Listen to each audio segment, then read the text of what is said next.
네, 안녕하세요. 네, 원래 다 그렇습니다. 하고. 네. 네. 이런 투호 그림들 많이 있습니다. 남아 있습니다. 기산풍속도에 있는 투호 그림. 예. 그래서 먼저 투호명의 기록. 기록은 세종대왕실록.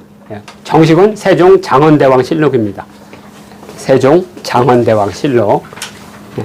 그래서 세종대왕은 세종이라는 이름을 가지고 산 적이 없죠. 예. 많은 분들이 세종대왕께서 이렇게 하고 막 대화에 나오더라고요. 백성대와 사대부가 돌아가신 후에 받는 건데. 그래서 돌아가신 후에 세종, 장원. 그러니까 시호도 다 죽어도 이렇게 돼 있고요. 두 군데 이쪽에 투호는 그죠? 투호는 그러니까 활 쏘는 것은 관덕이라고 했고 관덕 덕을 보는 거 활은 그리고 투호는 치심이다 이렇게 돼 있고요. 마음을 다듬고 몸을 다스려라. 여기 투호는 치신을 하는 도구다 이렇게 써 있습니다. 그러니까 이걸 남긴 것은 되게 중요한 거죠. 우리 투호를 하는 사람들 입장에서는. 자, 그리고 이, 투호명을 내린 곳은, 예, 여기 있었잖아요. 을사일에, 근정전. 어라는 것은 같다. 예, 같답니다. 예. 명사로는 임금이지만, 동사로는 거기에 가다. 그러니까 근정전에 가셨다는 얘기입니다. 근정전에 가셨다. 예. 그리고 이제 근정전에서 여러 조서를 발표해요. 그 중에 하나가 이제 이 부분인 겁니다. 무지 길어요. 그래서 다 옮길 수가 없어서 장소성 근정전이라는 거죠. 그래서 만약에 투호례를 복원한다면 근정전에서 복원할 근거가 생기는 거죠. 이렇게. 자, 그래서 여기 을사 원문기록 근정전 내출 책제 근정전에 가셔가지고 과거 시험에 책문의 제목을 내렸다 이렇게 되는 겁니다. 그 가운데 이제 쭉 이런 책문을 내린 이유들을 적을 거 아니에요. 그 가운데 치신이 나오는 겁니다. 그래서 거기 보면 뭐 대종 소종회법이 있고 어쩌고저쩌고 뭐 향음주법이 어떻고 쭉 있습니다. 원문이. 그래서 중요한 것만 뽑아가지고 제가 놓은 겁니다. 여기 보면 근정전에 나아가 책문의 제목을 내다.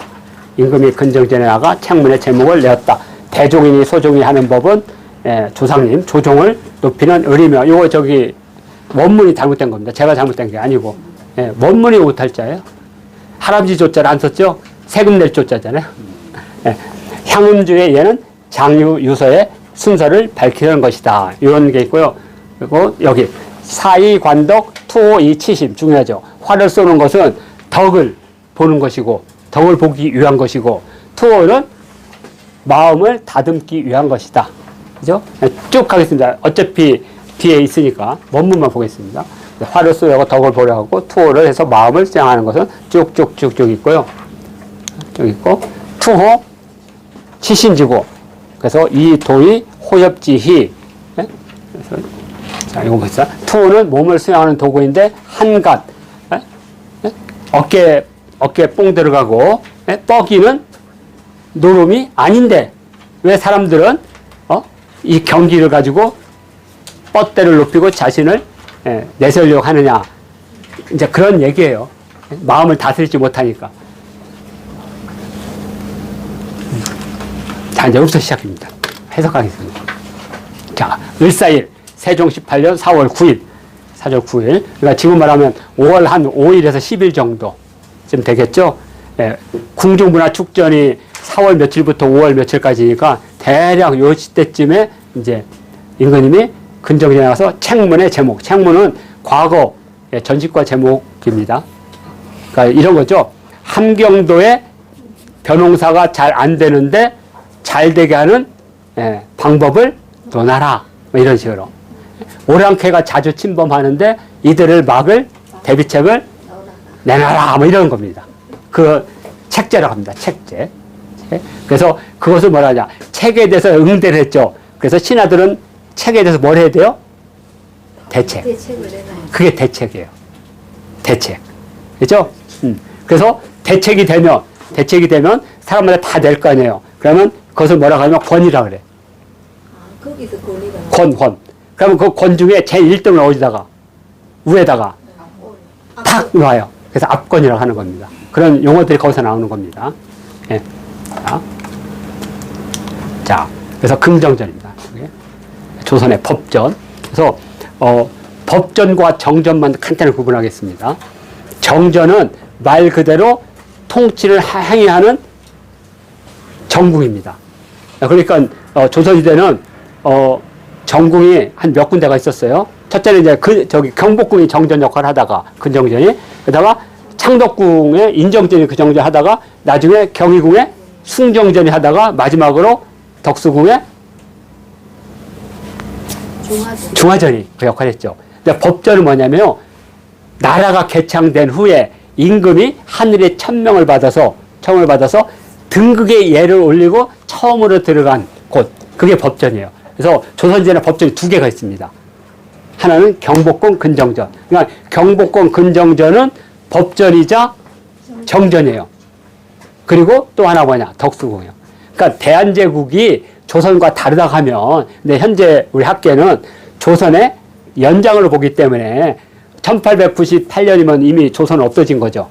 대한제국에서 들어섰으니까. 근데 대한제국을 연장선에서 봐요. 왕통도 바뀐 게 없고. 그래서 그때 중화전이 법전이자 정전이 되겠습니다. 그러나 창덕궁이나 경희궁은 법전이 될 수가 없어요. 그냥 정전 이렇게 이해하시면 됩니다. 그리고 우리 여기 하시는 선생님들이 이것도 잘 구별 못해. 용상, 어좌, 옥좌를 구별 못해요. 옥좌는 황제에게. 아니, 옥좌는 옥황상제에게 내가 이 땅에 통치장을 인정받은 법전의 법궁에 있는 거. 거기는 옥좌예요. 예, 거기만 옥좌야. 그러면 경복궁의 근정전도 그거만 옥좌입니다. 그거. 예, 중화전에 있는 것만 두 개만 옥좌입니다. 그러면 우리가 말하는 이제 어좌, 그게 바로 정전에서 통치행위라는 거, 어좌.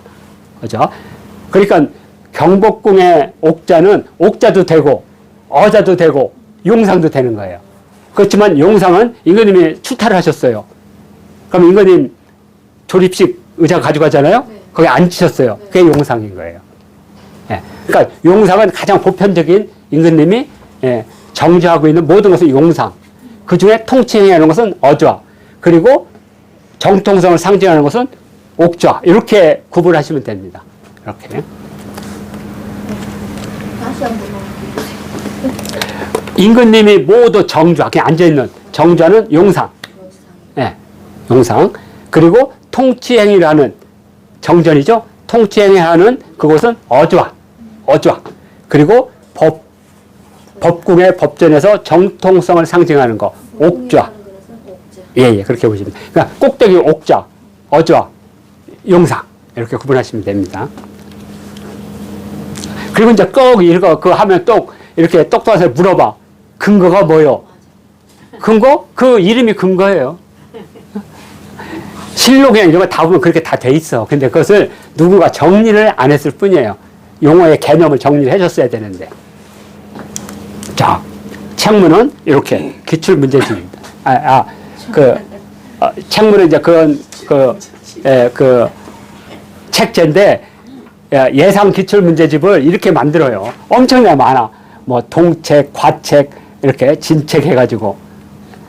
그게 왕이 쓰는 거예요? 아니요, 이거 참고서. 예. 참고서가 있었구나. 과거 시험에 응시하는 사람들이 사서 보는 기출문제집입니다. 옛날에 이런 문제집이 나왔다. 네. 그러니까 이게 전부 뭐 춘추관 같은 데 다 보관되잖아요. 그러면 이것을 원본을 가져갈 수가 없잖아요. 그러면 이제 거기 관원들이 다 필사를 합니다. 그건 다 되니까. 그러면 이제 그걸 묶어가지고 이런 걸 내는 거죠. 그쪽에서 많이 나왔나 보죠, 또? 네. 아니요, 유사하게 나오니까. 그러니까 책문 중에, 그러니까 되게 잘 쓴 사람들, 그러니까 대책이 되게 좋은 사람들, 장원급들, 그거 서로 베껴가겠죠. 예. 그러니까 우리로 말하면 저도 이제 대기업에서 처음으로 PI라는 걸 합니다. PI가 프레지던트 아이덴티티. 그 뭐냐면 연설 담당.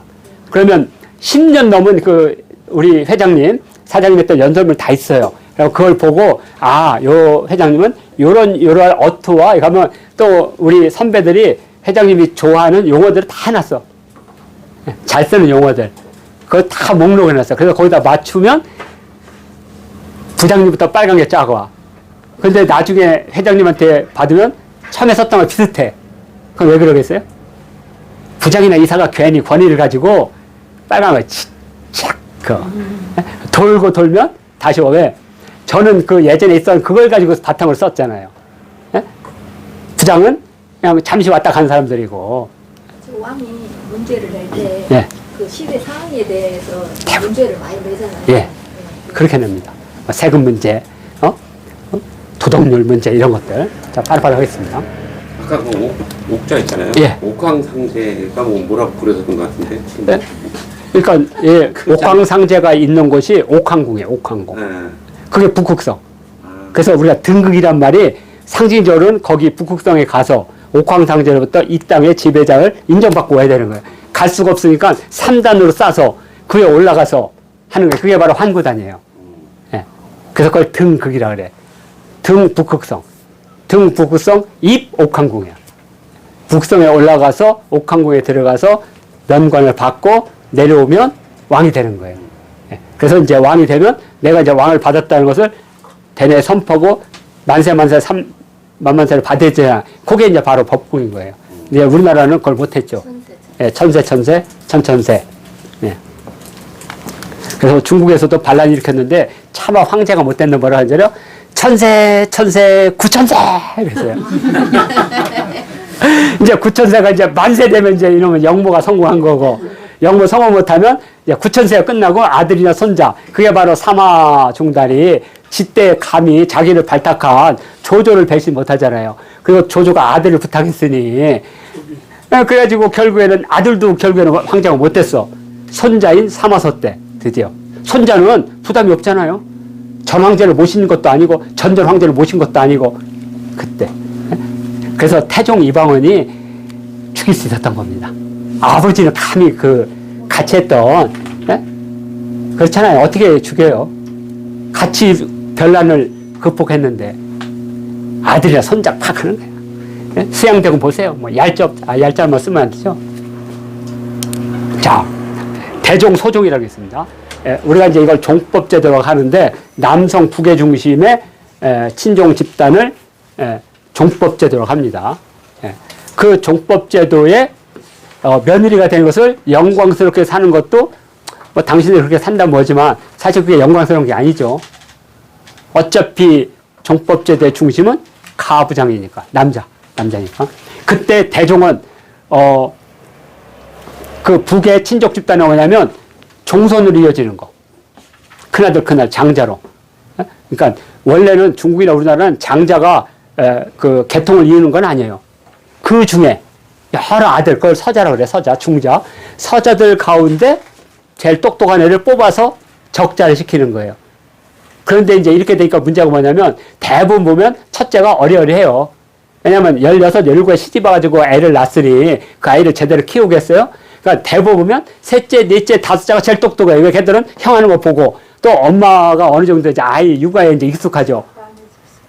그렇죠.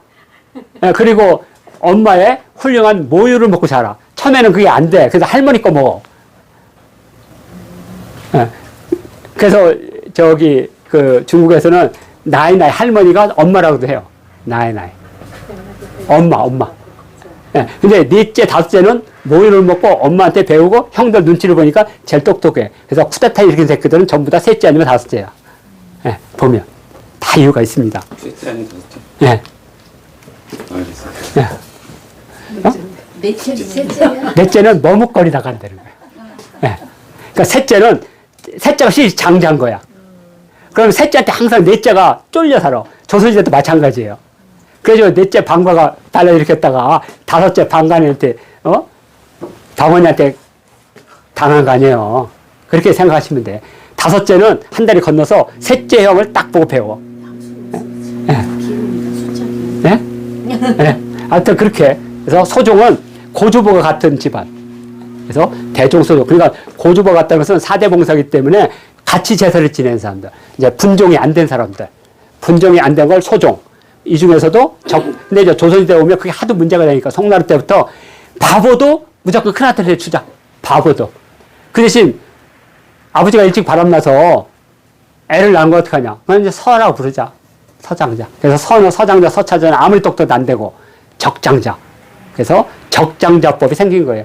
장자가 적자가 되는 거. 근데 우리는 많은 사람들이 장자가 적자라고 생각해요. 아니에요. 그것은 유교사회가 정착이 되면서 안 되겠다 해서 만든 거예요. 예. 그 개성법을. 하여튼, 대종이 이제 소중히 하는 것은, 예, 조상님을 높이는 의리이며, 쭉 향음줄에, 고향에서, 시골에서 술을 마시고, 그죠? 화를 쏘고 하는 것들, 향음질에는 어른과 젊은 아이의 서열을 분명하게 한 것이다. 그죠? 장유석. 왜냐면, 여기서 이제 장자 상속제를 만드니까 시골에서도 어떤 형태인지 장유서를 만들어 보는 거죠. 그게 이제 질서법이니까. 그래서 이것이 이제 오랫동안 관습으로 남아서 지하철에서 싸움하면 우리 노인 어르신이 뭐라 그래요? 너 나이 몇이야? 근데 요새는 안 먹히죠? 먹혀요. 나이가 몇이냐? 이거 뭐 여기 계신 우리 한 선배님이 나이가 몇이냐? 이제 그게 어디서 무너지냐면 고고하신 서울에서 우리 오신 선생님이 변수해 가는 걸 본 거예요. 제가 3학년 때나 4학년 때 그걸 보고 너무나 충격을 받았어요. 선녀 같은 우리 선생님이 변수해 가다니 그때부터 이제 깨지는 거야. 그러니까 예를 들어서 종교의 교주는 그래서 화장실 같이 가도 안 되고 같이 이렇게 보는데 교주야. 그 순간 번위가 무너지는 거예요. 그래서 항상 뭐에 숨겨놓는 거예요. 숨겨놓는 거예요. 네? 하여튼 그래서 이것 때문에 아니 저 영감이나 나나 알고 보면 내가 더 똑똑하냐면 무너지잖아요. 질서가. 그러니까 철저하게 이렇게 만드는 거죠. 예법으로. 네? 자 그리고 사이관덕 토의 치심이 나옵니다. 바로 그 다음에 화를 쏘아서 덕을 보려 하고, 예, 그죠? 그리고 토로 해서 마음을 써. 덕을 본다는 것은 남의 걸 본다는 게 아니에요. 관이라는 것은 나를 본다는 거야. 나. 예? 예. 그래서 관심법은 내가 너의 마음이 이걸 본 게 아니에요. 저기 궁예 때 관심법, 그건 해석을 잘못한 거예요. 불교에서 관심이라는 것은 마음이 부처, 그죠? 예? 즉심즉불, 마음이 곧 부처. 마음만 먹으면 모든 사람이 할 때는 개유성불. 모든 사람은 성불할 수 있다. 예, 여기에 담겨 있는 거예요. 그래서 나를 보라는 거예요. 내가 성불의 씨앗이 있는데 이걸 밝히라. 이게 관이에요. 그러면 남의 마음은 뭐냐? 그것은 타심통이에요. 타심통. 다른 사람의 마음을 읽는다. 타심통. 그죠? 관은 눈에 보이지 않는 것을 볼 수 있는 높은 단계의 경지예요. 그래서 우리가 어디를 가면 그 마을의 역사 문화가 빛처럼 보인다. 그걸 보는 것을 관광이라고 하는 거예요. 예, 근데 지금은 이제 관광 가서 먹고 마시고 노는 거지. 놀러 가는 것은 그냥 유람이에요. 유람. 관광은 거기 핵심을 보러 가는 거. 아, 이 나라가 왜 발전했고, 이 도시의 핵심 뭐가 이게 관광이고, 유람은 날라리. 근데 이제 이게 다 깨진 거지, 요새는. 파경하면 이혼이라고 하잖아. 파경은 서로 헤어져도 언젠가는 만날 수 있는 연인이나 부부의 굳은 마음을 확인하는 과정이에요. 거울을. 나중에 이런 말 있어요. 서로 오래돼서 늙었거나 얼굴이 변해서 못 알아보면 우리가 어떻게 다시 만날 것이 하니 그때 부러진 거울이 있지 않소. 네. 그래서 파경 중원이라 그래. 깨진 거울을 둥근 것을 다시 맞추다. 네. 그러니까 어떤 용어도 시대에 변한다는 거, 시대에 따라서. 됐고요. 그래서 대사라와 토올에 화를 쏘아서 덕을 보러 가고 토를 통해서 내 마음을 가다듬는 거. 이거 다 내 얘기예요, 내 얘기. 네. 다른 얘기가 아니고. 자, 그리고 주가지치. 요게 이제 종법제도로 말하는 겁니다. 주나라의 다스림, 종법제도. 주나라가 왜 종법을 만들었느냐? 나라를 세운 후에 나중에 작은 나라들이 힘이 세지면 업신여기잖아요. 그래서 그걸로 사대라고 하는 제도를 만들고 집안은 종법이라는 제도를 만든 거예요. 그래서 주나라의 종법은 환호 유문. 문이라는 것은 문체라고 해서 빛이 나다는 뜻이에요. 빛이 나는 거. 그 문으로 다스리고 무로 다스리는, 무라는 것은 억압하지 않으면서도 그 사람의 위험으로 사람들이 조용히 굴복하는 것을 목이라고 불렀고, 문이라는 것은 내가 배우고 안 것을 알려주는 거예요. 그래서 그걸 소소라고 그랬어, 소소. 그래서 우리 그 종묘에 소목 제도가 만들어진 게 그겁니다. 그래서 여기가 문, 여기가 무, 이렇게 소목. 그래서 주나라에서는 문으로는 문왕, 시조가 있고 문왕, 그리고 무로서는 무왕. 그래서 우리가 역대 왕조에 문과 무라는 시호를 쓰는 것은 되게 높은 거예요. 그럼 세종대왕이 문왕이 될 수도 있어요. 왜 안 했냐? 세종대왕은 당신이 태종 이방원, 태조 이성계의 정통성을 계승하고 싶었어요. 그래서 다음에 신하들이 태조니까 태종을 쓰면 되는데 아버지가 태종이야. 그러면 나라를 처음으로 건국한 사람 태조예요. 근데 실질적으로 건국하면 세조예요. 그래서 원나라의 태조는 징기스칸이지만 천하를 통일한 것은 쿠빌라예요. 그래서 세조예요, 쿠빌라이가. 그죠? 나라를 건국한 사람이 태조가 아니고. 나라를 건국하면 태조. 태조고. 천하를 다 세우면 세조. 그래서 징기스칸이 태조, 쿠빌라이가 세조. 그런데 세종대왕 후손들이 이 사람을 세조를 할 수는 없어. 아버지가 태종이니까. 그래서 세조에 맞먹는 역할을 했다고 세종을 해준 거예요. 그런데 감히 뒤에 아들놈이 또 세조라고 하네. 예. 그러니까 원래는 따지면 세종대왕이 세조의 격에 맞고, 세조가 세종인데 세조한테는 세종을 줄 수가 없어. 칼부림이 났는데 어떻게 세종을 줘요. 그래서 순서가 바뀌었다. 이렇게 보시면 됩니다. 하여튼 주나리 다스림은 유문, 문으로 다스림이 빛이 났는데 후세에 그 미치지 못했다 이거죠. 이걸 후세 막급자, 후세에 미치지 못한 거. 그래서 이 방법, 문으로 다스리는 이 방법을 쓴 자가 있는가 이겁니다. 주나라는 이걸로 다스렸는데 후대에 미치지 못해서 이 도를 쓴 게 있느냐. 나는 이걸 하겠다. 그래서 우리 세종대왕께서는 작은 요순을 꿈꿨어요. 동방의 요순을. 예. 이걸 이해해야지 영재교를 이해할 수가 있어요. 근데 오늘은 그 얘기가 아니니까. 예. 거의 영재교의 비밀을 풀었거든요. 이렇게. 자, 그리고 여기 이제 마지막이죠. 사자, 활 쏜다는 것은 6가지 예법 중에 하나이다. 그죠? 그래서 이것은 무사들이 할 일이다. 그죠? 네. 하나인데, 무사의 일로만 보니, 6의 하나인데, 무사들의 일로만 보는 거야. 투호를. 무사들만 하는 걸로 보는 것은 약지하. 왜 그런가? 어찌하여서 그런가? 그래서 내가 활 쏘기의 뜻을 다시 밝히겠다. 이런 뜻이고요. 투호는 몸을 다스리는 놀이인데 어떻게 호협한, 그러니까 주먹질하고 호기로운 사람들의 놀이로 생각하느냐, 약지야. 왜 그렇게 생각하느냐, 그죠?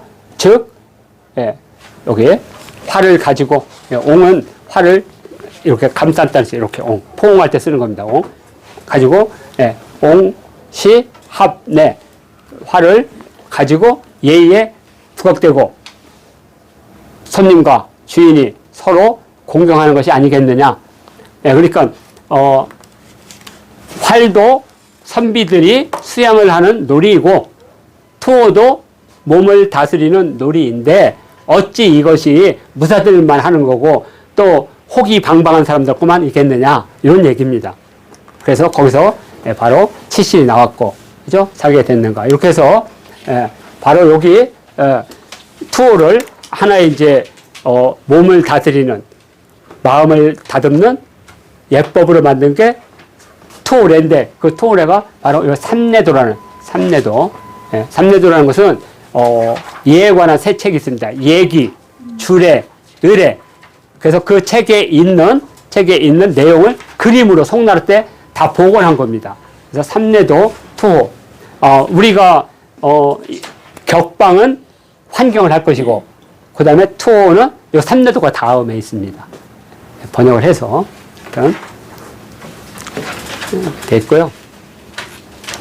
자, 이렇게 해서 오늘 투호 문헌교실 제2회 모든 강의를 마치도록 하겠습니다.